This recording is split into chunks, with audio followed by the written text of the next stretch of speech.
사랑하는 성도 여러분, 평강의 주님이 여러분을 사랑하십니다.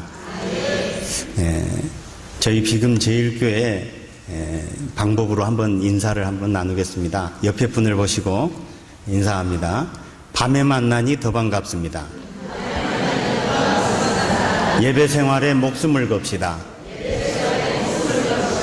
당신은 미스 코리아입니다. 아멘. 우리 양동제일교회 성도님들은 진짜 미스 코리아들만 다 모이신 것 같아요. 저희 비금 제일교회는 성도님들 평균 연령이 70대 후반이에요. 그래도 미스 코리아예요. 얼마나들 곱고 얼마나들 아름다운 믿음을 가지고 사는지 모릅니다. 저는 전남 신안군 비금면에 있는 비금제일교회 담임을 하고 있는 최봉성 목사입니다. 양동제일교회에서 중고등부를 지냈고요. 원로 목사님이신 윤여건 목사님의 말씀과 많은 사랑을 받고 자랐습니다. 여기가 저의 모교회이고 저의 친정입니다. 너무나 감격스럽고 제가 정말 이 강단에 서서 말씀을 전할 수 있을 것인가는 상상도 해보지 못했는데 하나님께서 오늘 저와 여러분을 만나게 하셨어요. 정말 하나님의 기쁘신 뜻 안에서 이루어진 일인 줄로 믿습니다. 이 시간에 제가 여러분에게 증거하고 싶은 말씀은 이거예요. 여호와 하나님은 광대하시고 그분은 존귀하시고 실수하지 않으시는 하나님이시고 후회하지 않으시고 전능하시며 사랑이 무한하시고 영광 받으시기에 홀로 합당하신 우리의 아빠 아버지이십니다. 여러분도 그렇게 고백하십니까? 욥기에 보면요, 우스 땅에 욥이라 불리는 사람이 있었는데 그 사람은 온전하고 정직하여 하나님을 경외하며 악에서 떠난 사람이었습니다. 이렇게 기록하고 있어요. 우리보다 훨씬 믿음이 좋은 사람이었다는 것입니다. 이런 욥에게 큰 고난이 닥쳤습니다. 하루아침에 모든 재산을 다 잃었고 자녀 10명도 잃었습니다. 건강도 잃었습니다. 그의 아내마저도 그를 저주하고 떠나버렸습니다. 그의 친구들이 위로한답시고 와서 하는 말이 안 됐네 친구. 그러나 친구 네가 어찌 까닭 없이 고난을 받겠는가. 하나님 앞에서 회개하고 자비를 구하시게. 이렇게 질타를 했습니다. 욥으로서는 정말 기가 막힐 노릇이었습니다. 욥의 마음에 의심이 일어나기 시작했어요. 나의 순전한 믿음에 대한 하나님의 보응이 고난이라는 말인가? 사랑의 하나님이 이럴 수가 있단 말인가? 얼마든지 그렇게 의심도 하고 원망도 할 수 있지 않겠습니까? 그때 하나님께서 폭풍우 가운데서 욥에게 나타나 말씀하셨습니다. 그 내용이 욥기 38장에서 41장까지인데요. 요약하면 위천한 인생이 전능한 하나님을 어찌 알겠느냐? 나는 천지와 만물을 지으신 하나님이시고 다스리는 하나님이다. 만유 안에 나 하나님의 지혜가 있느니라. 할렐루야. 이렇게 인간은 한낱 피조물에 불과합니다. 따라서 우리는 우리 인생을 가지고 하나님께 따질 수가 없습니다. 하나님의 권능에 대해서 왈가왈부할 수가 없습니다. 욥은 존귀와 영광을 받으시기에 합당하신 하나님을 깨닫는 순간 자신의 고난을 다 잊어버렸고 하나님을 진심으로 순종할 수 있게 변화되었습니다. 하나님께 지음받고 택함받고 하나님은 종으로 구원받아서 오늘 여기 모여있는 저와 여러분은 욥과 같은 신앙을 가져야 할 줄로 믿습니다. 저와 여러분은 십자가의 사랑이라는 어마어마한 축복을 받았습니다. 그것을 누리고 살아가는 사람이 바로 우리들입니다. 이것을 믿고 여러분 일평생에 하나님의 사랑을 의심하는 일이 결코 없으시기를 바랍니다.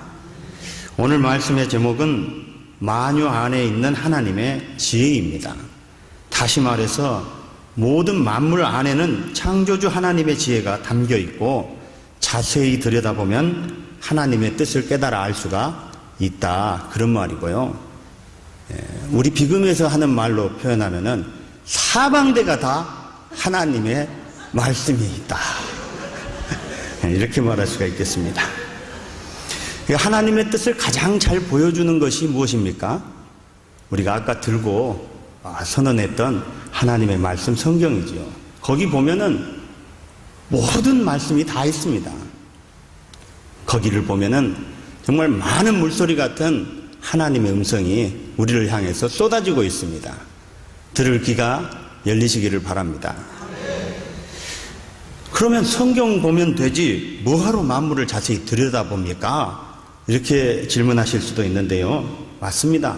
성경을 보면은 다 들을 수가 있는데 문제는 성경을 보는데도 보지 않거나 성경을 보지 않거나 보고도 깨닫지 못하는 것이 이제 우리의 문제지요. 하나님께서 지으신 만물을 보고도 깨닫지 못하니까 하나님께서 성경 말씀을 주셨고 또 성경을 보고도 깨닫지 못할 때는 반대로 만물을 보고 깨닫게 하십니다. 이 복잡한 소리는 놔두고 성경으로 들어가 보겠습니다. 오늘 읽었던 36절 말씀에 가슴 속의 지혜는 누가 준 것이냐? 수탉에게 슬기를 준 자가 누구냐? 누구일까요? 하나님이시죠. 네. 이 구절의 앞뒤 문장이 서로 대꾸를 이루고 있습니다. A는 누가 준 것이냐? B는 누가 준 것이냐? 그런데 내용을 보니까 뭔가 좀 매끄럽게 어울리지가 않습니다. 지혜는 누가 준 것이냐? 이것과 슬기를 준 자가 누구냐? 요거는 서로 잘 어울리는데 가슴하고 수탉하고는 어울려요? 안 어울려요? 좀 안 어울리죠. 그래서 다른 성경을 찾아봤더니 우리가 몇 년 전에 사용하던 개역 한글 성경에는 이렇게 번역되어 있습니다. 가슴 속의 지혜는 누가 준 것이냐? 마음 속의 총명은 누가 준 것이냐? 어떻습니까? 어울려요? 안 어울려요? 어울리죠. 어울린데 여기에 또 문제가 생겼습니다. 수탉이 없어졌어요. A는 그대로인데 B에 마음이 들어왔어요. 마음이 굴러 들어와가지고 수탉을 먹어버렸는지 수탉이 없어졌습니다. 어째서 두 성경이 이렇게 다르게 번역했을까? 궁금하지 않습니까? 그래서 또 다른 성경을 봤습니다. 표준 새번역이에요. 번역된 문장이 상당히 길어졌습니다. 강물이 범람할 것이라고 알리는 따오기에게 나일강이 넘칠 것이라고 말해주는 이가 누구냐? 비가 오기 전에 우는 수탉에게 비가 온다고 말해주는 이가 누구냐? 이제 좀 내용을 이해할 것 같죠? 번역 과정에서 우리 개정 성경에는 따오기가 빠졌고 개역 한글 성경에는 수탉이 빠졌습니다. 표준 새번역을 우리 개역 성경에 맞춰서 조금 줄여서 제가 새롭게 번역을 하면 강물이 넘칠 거야 라고 따오기의 가슴에 지혜를 준 것이 누구냐? 비가 올 거야 라고 수탉에게 슬기를 준 것이 누구냐? 이게 오늘 36절의 내용입니다. 여러분 이 구절의 의미를 충분히 이해하실 것입니다. 아마도 따오기가 울면 강물이 범람하는 일이 많았었고 또 새벽도 아닌데 수탉이 울면은 비가 올 때가 많은 것을 보면서 사람들이 신기하게 여겼을 것입니다.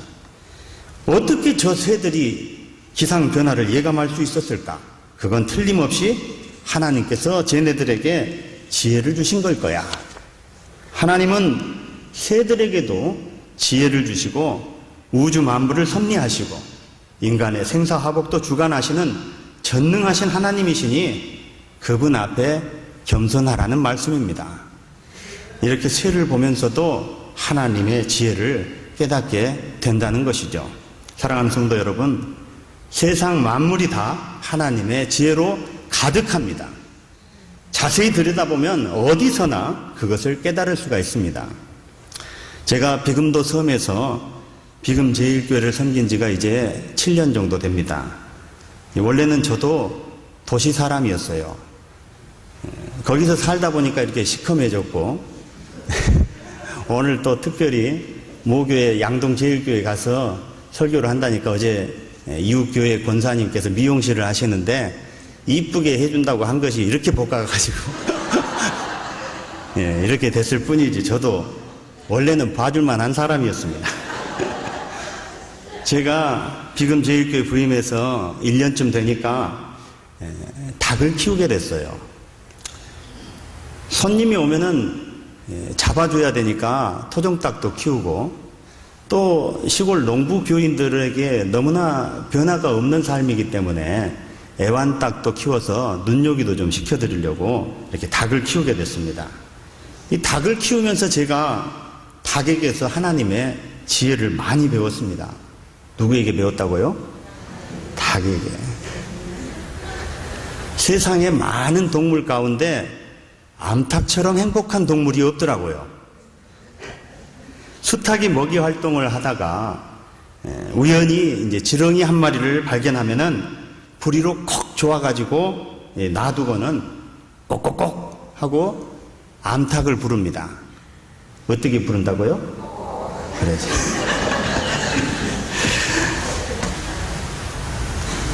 왜 부를까요? 먹으라고. 꼭꼭꼭. 이 말은 어이 자네 와서 먹소. 닭 방언이에요. 참 신기하더라고요. 그래서 이제 호기심이 발동했어요. 콩밭에 가가지고 메뚜기랑 방앗개비를 페트병에다가 몽땅 잡아가지고 와서 닭장에다 이제 막 던져 뿌렸습니다. 그 이제 수탉이 정신없이 바빠진 거예요. 이리 뛰고 저리 뛰는 메뚜기를 쪼아가지고 꼭꼭꼭 쪼아가지고 꼭꼭꼭 뭐 하라고요? 암탉들 먹으라고요. 수탉은 한 마리고 암탉은 넷이에요. 바쁘게 메뚜기하고 방앗개비를 쪼아서 놔두고는 뭐라고 한다고요? 그랬지. 꼭꼭꼭. 방언도 그냥 금방 배우시고 꼭꼭꼭 하면서 쪼아 놓으면은 암탉들이 이제 그걸 잡아먹는 거예요. 여기서 돌발 퀴즈입니다.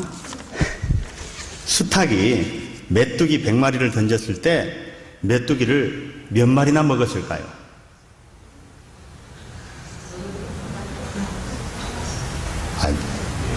몇 마리 먹었을 것 같아요. 어려워요. 다시 질문을 드릴게요. 닭장에다가 수탉이 1마리, 암탉이 4마리인데 메뚜기 100마리를 던져 넣으면 수탉은 몇 마리를 먹을까요? 테레비를 안 보시나? 정답하고 손을 딱 들고 이야기를 해야지. 1마리도 못 먹어요? 안 먹어요. 예, 안 먹어요. 1마리도 안 먹어요. 이따가 가시는 길에 곽군영 목사님께 선물 받아가시기 바랍니다.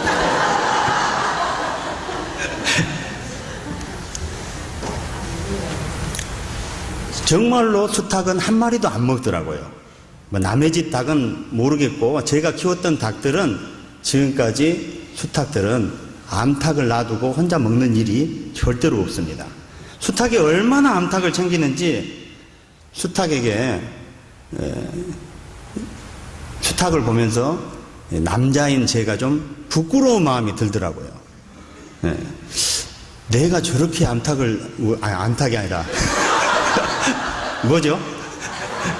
제 아내를 이렇게 잘 챙겨줬다면 참 많이 사랑받을 텐데 하는 생각이 들었습니다. 수탉이 하도 대견해서 제가 수탉을 닭장 밖으로 내놨어요. 그리고는 이제 시상식을 해줬습니다. 대견하잖아요. 수탉만 먹으라고 따로 주니까 그때는 다 먹는 거예요. 하나도 남김없이. 혹시라도 하나 도망갈까봐 잽싸게 꿀꺽 삼키더라고요. 수탉의 사랑이 참 헌신적이었어요. 암탉은 참 행복한 동물입니다. 절대로 수탉이 암탉과 싸우는 일이 없어요. 닭을 키우면서 제가 참 놀라운 것들을 많이 보는데, 수탉은 혹시 싸우더라도 반드시 수탉하고만 싸우는 거예요. 그것도 자기가 더 암탉을 사랑하겠다고 싸우는 거예요.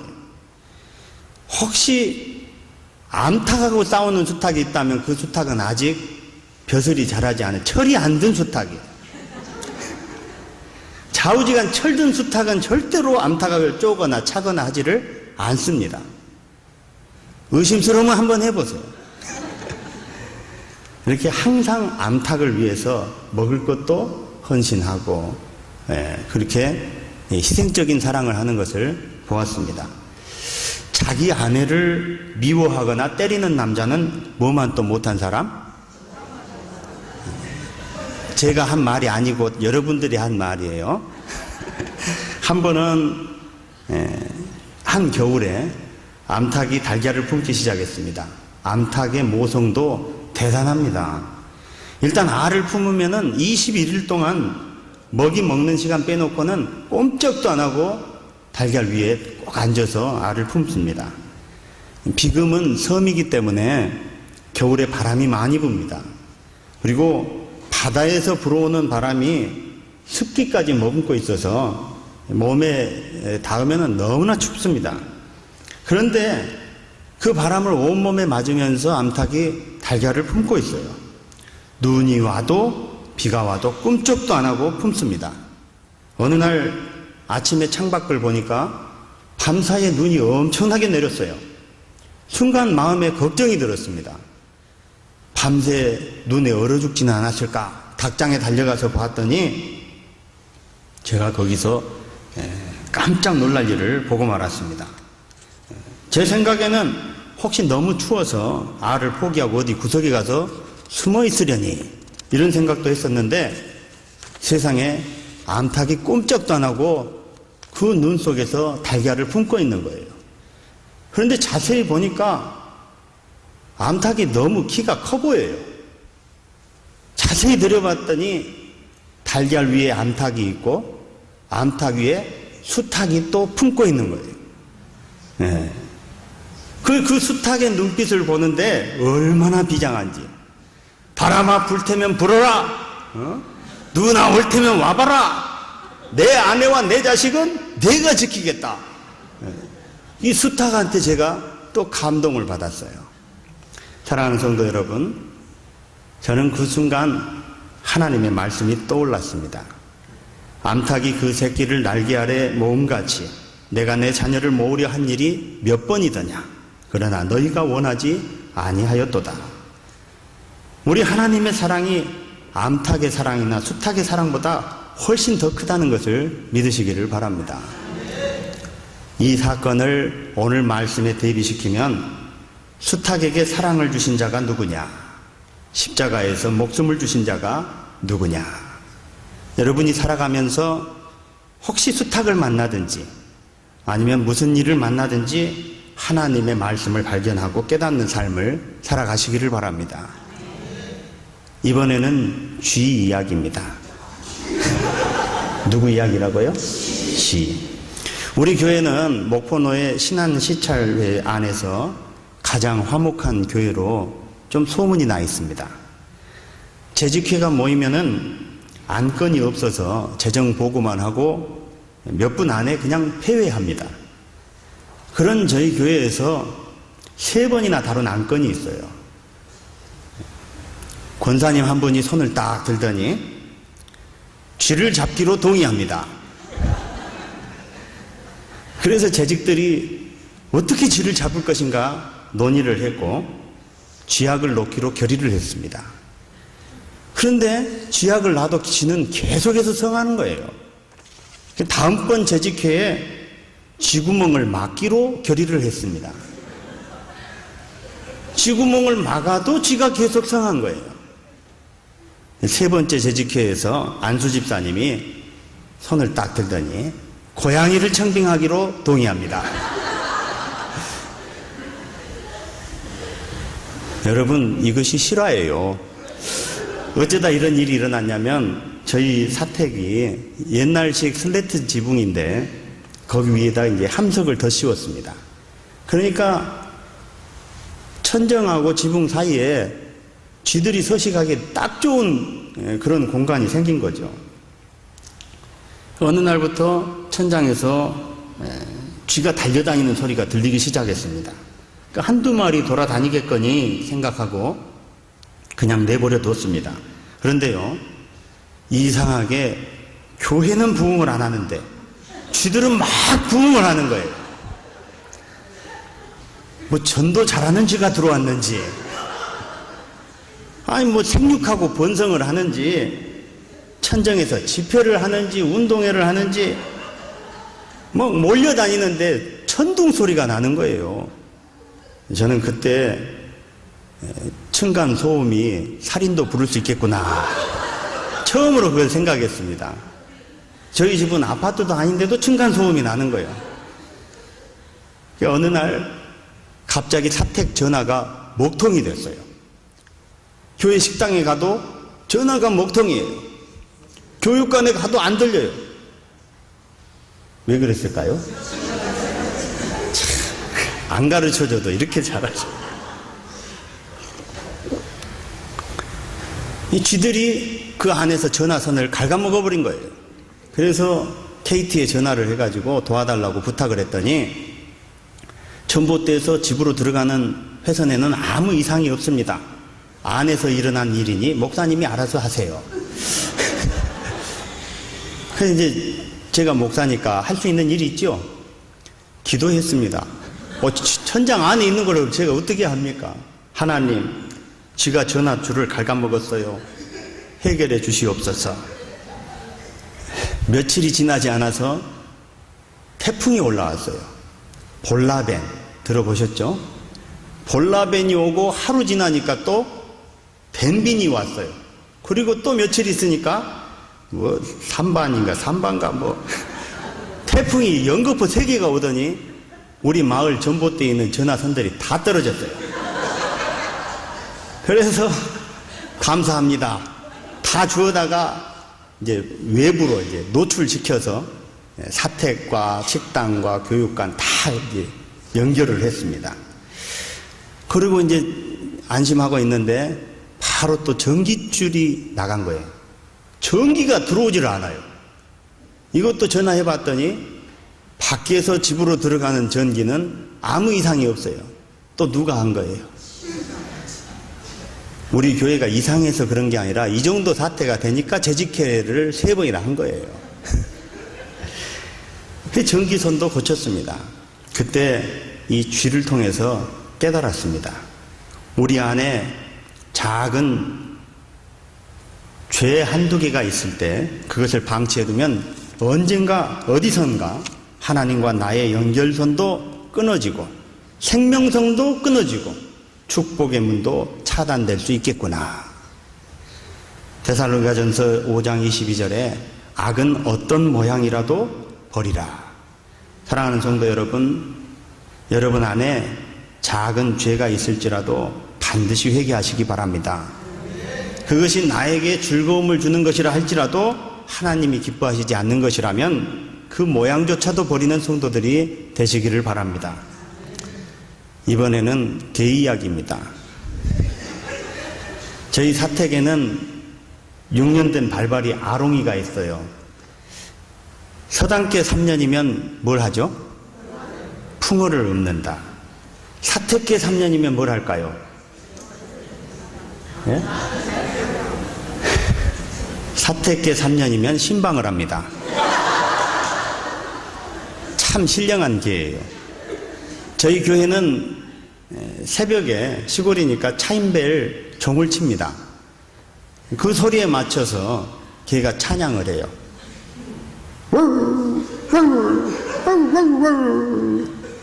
이게 무슨 찬양인지 알아요? 나 같은 죄인 살리신 305장입니다. 찬양을 잘해요. 근데 우리 동네에 개가 또 다른 집에 한 마리가 더 있는데, 이 진돗개는 이웃 마을하고 우리 마을하고 경계선에 살고 있는 개입니다. 이 진돗개는 옆마을 교회가 종을 치면은 절대로 울지를 않아요. 우리 교회의 종소리에만 찬양을 부르는 거예요. 얼마나 소속감이 분명한 개인지 몰라요. 입맛대로 이 교회 갔다 저 교회 갔다 옮겨 다니는 사람보다 훨씬 신실합니다. 사택계는 저희 부부가 신방을 나가면은 꼭 앞장서서 걸어갑니다. 가르쳐 주지도 않았는데 어디로 갈지를 그렇게 참 잘 알아서 신방을 딱 들어갑니다. 꼭 부교육자 같아요. 되게 시골집에 집집마다 개를 기릅니다. 저희가 전도하러 가면은 좀 약한 영에 사로잡혀 있는 집들은 개에게도 역사를 하더라고요. 뭔 대화를 하고 복음을 좀 전하려고 하면은 계속 지저대고 기도 한 자리라도 해주려고 하면은 그냥 얼마나 지저대는지 아무것도 못하고 그냥 괜히 찾아간 게 미안하게 만들어서 나갈 수밖에 없게 개들이 그렇게 짖어요. 그런데 우리 부교육 우리 사택 개가 신방을 가면은 얌캐예요. 그래서 그냥 그 집의 개들을 다 그냥 마음을 사로잡아요. 뭐라고 전했는지는 모르는데 개들이 꼼짝도 안 해요. 그냥. 그래서 마음껏 복음 전하고 기도해주고 딱 나서면은 또 자기가 또 앞장서서 다음 집을 향해서 이렇게 가는 겁니다. 개는 그 정도는 길러야 돼요. 제가 출타했다가 돌아올 때가 되면은 항상 주차장까지 마중 나와서 기다립니다. 주인이 언제 올지 알지도 못할 텐데 항상 맞이할 준비를 하고 있어요. 멀리서 교회차 엔진 소리가 들리면은 미리서 꼬리를 흔들면서 대기하고 있습니다. 우리 개를 보면서도 깨달음을 얻습니다.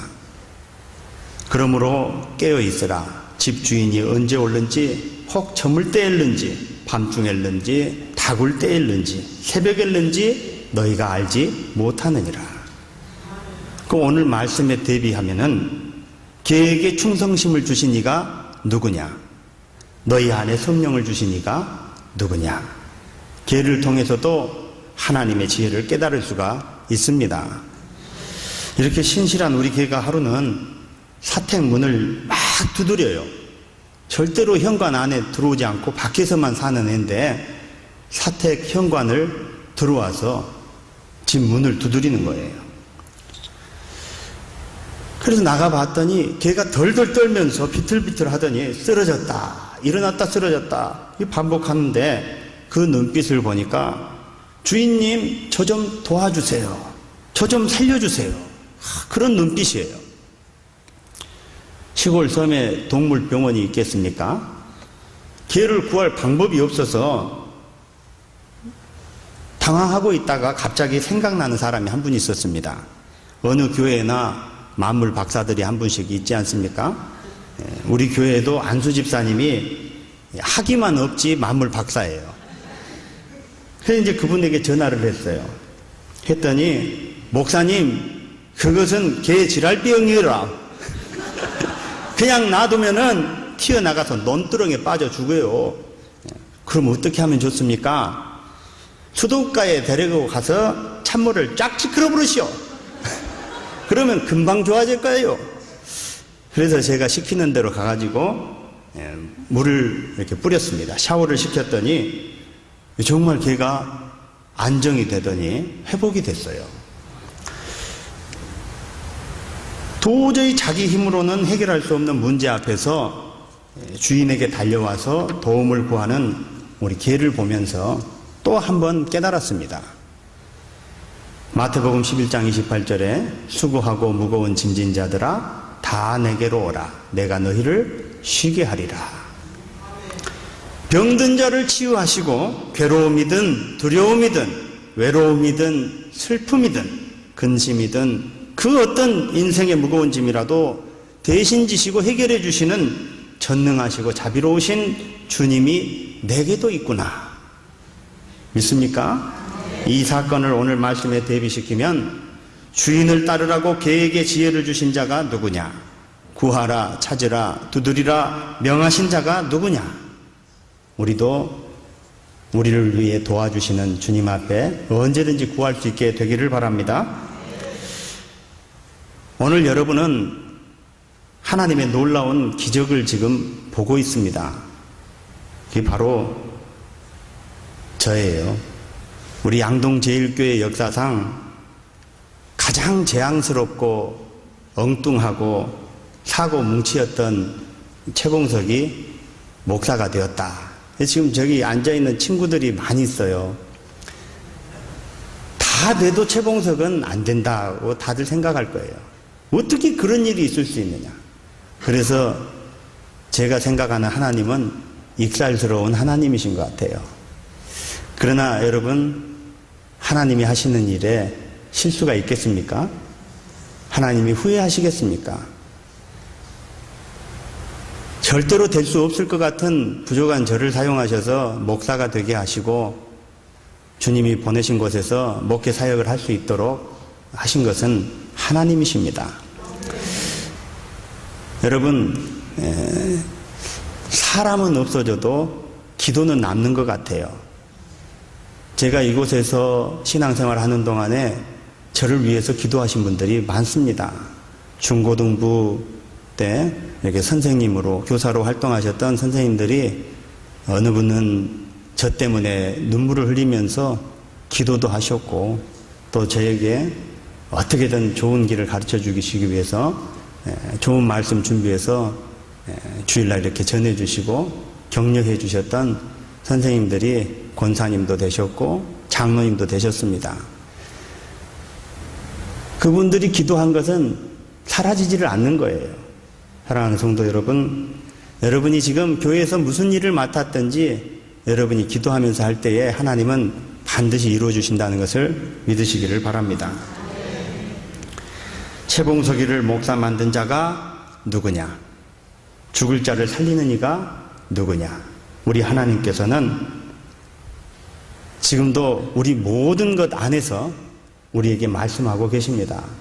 세상 만물 안에, 만유 안에 하나님의 지혜와 계시가 다 있습니다. 마음의 문을 열고 여러분 주위를 보시기 바랍니다. 우리를 부르시고 인도하시는 주님의 목소리가 들려올 것입니다. 지금도 우리에게 다가오시는 주님의 발자국 소리에 귀를 기울이시고 항상 주님 맞이할 준비와 기대 속에서 살아가는 성도가 되시기를 바랍니다. 욥이 만유 가운데 계신 하나님의 지혜를 다시 깨닫고 그 모든 의심과 고통에서 벗어나서 승리하게 되었습니다.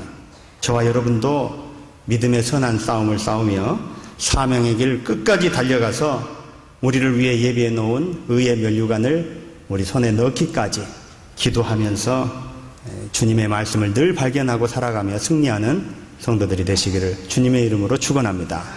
기도드리겠습니다.